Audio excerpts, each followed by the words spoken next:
পাকিস্তানের খাইবার পখতুনখোয়া প্রদেশে পুলিশের একটি চেকপোস্টে ভয়াবহ হামলা ও সশস্ত্র আক্রমণে অন্তত ১২ পুলিশ সদস্য নিহত হয়েছেন। এ ঘটনায় আহত হয়েছেন আরও ৩ জন।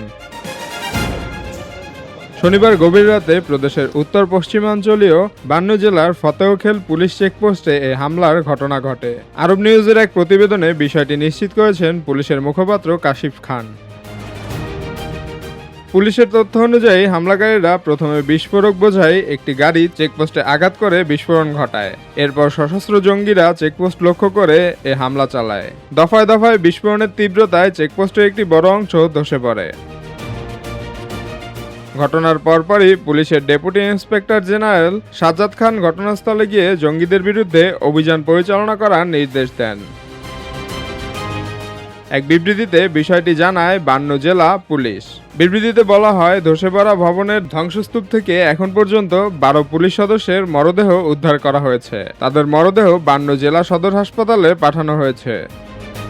এছাড়া ধ্বংসস্তূপের নিচ থেকে জীবিত অবস্থায় ৩ পুলিশ সদস্যকে উদ্ধার করা হয়েছে। আহতদের দ্রুত হাসপাতালে ভর্তি করা হয়েছে এবং তাদের চিকিৎসা চলছে। এ হামলার দায় এখনো কোনো গোষ্ঠী স্বীকার করেনি। তবে খাইবার পাখতুনখোয়ার বিভিন্ন এলাকায় সাম্প্রতিক সময়ে নিরাপত্তা বাহিনীকে লক্ষ্য করে জঙ্গি হামলার সংখ্যা ক্রমশই বাড়ছে।